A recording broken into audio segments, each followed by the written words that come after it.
রিকশাওয়ালার ছেলে। আর দেরি না করে আবার রওনা হলাম।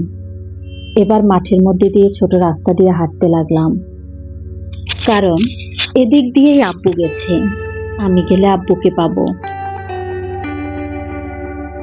রাস্তা বেয়ে হাঁটতে হাঁটতে বাসায় এসে পৌঁছালাম। বাসায় এসে দেখি আব্বু বসে আছে। মনে একটু শান্তি পেলাম। আসলে আমার আব্বু ভিতরে ভিতরে অনেক অসুখ, কিন্তু আমাদের মুখের দিকে তাকিয়ে সেগুলো চাপা দিয়ে রাখে। আমি জেনেও কিছু করতে পারি না, কারণ আমার কাছে আর টাকা নেই। হাজারটা অসুখ আব্বুর ভিতরে চাপা দিয়ে উপরে মিথ্যে হাসি নিয়ে বেঁচে আছে। আব্বু এখন অপারেশন করতে গেলে অনেক টাকার প্রয়োজন, যা আমাদের দ্বারা দেওয়া সম্ভব না। আর এই দুনিয়ায় টাকা ছাড়া কিচ্ছু নেই। যার টাকা আছে তার সব আছে। আজ আমার তাহলে আমার বাবা এভাবে আজ যদি আমার কাছে টাকা থাকতো, তাহলে আমার বাবা এভাবে থাকতে হতো না।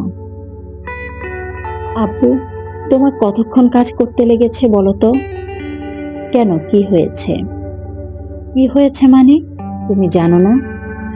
ডাক্তার রোদে থাকতে মানা করেছে, না খেয়ে থাকতে মানা করেছে, নিয়ম করে খেতে বলেছে। আর তুমি?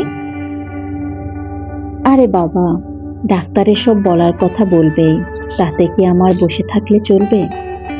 তাই বলে তুমি নিজেকে মৃত্যুর দিকে ঠেলে দিবে?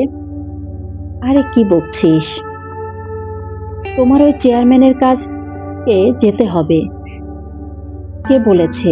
ও মানুষ নয়, একটা পশু। আব্বু শান্ত গলায় বলে উঠল, এরকম বলতে নেই। চেয়ারম্যান খুব ভালো মানুষ। আমার খুব ভালো করে চেনা আছে ওকে। ওর কাছ থেকে টাকা ধার নিয়ে আমি ঔষধ খেয়েছি, তাই কাজ করে শোধ দিতে হবে। আর কতদিন করতে হবে? আর 15 দিন বাকি। আরো 15 দিন? চিন্তা করিস না, হয়ে যাবে। মাথা হবে। শরত, আমি গোসল করব। আমি আর কিছু বললাম না। আব্বু টিউবওয়েলে গেল, আর আম্মু বালতি নিয়ে গিয়ে টিউবওয়েল থেকে পানি তুলে নিল। আব্বু গোসল করে নিল। আমি আমার ঘরে চলে আসলাম। খাটের উপর ধপাস করে গা এলিয়ে দিলাম। মনের মধ্যে চিন্তা হচ্ছে, পড়াশোনা করে কি করব। আজ টাকা ছাড়া চাকরি হচ্ছে না। যারা টাকা দেয় তাদের চাকরি হয়। আজকে আর পৃথিবীতে জ্ঞানের মূল্য নেই, সব টাকারই খেলা। তাহলে কি পড়াশোনা বাদ দিয়ে আব্বুর সাথে কাজে লাগবো? কিন্তু আমার স্বপ্নের কি হবে? বাবা মাকে নিয়ে একদিন সুখে শান্তিতে থাকবো, এটার কি হবে? পড়ে গেলাম এক বিশাল ঝামেলায়। একদিকে আমার পরিবার, আর অন্যদিকে আমার স্বপ্ন। এখন আমি কোন দিকে যাব ভেবে পাচ্ছি না।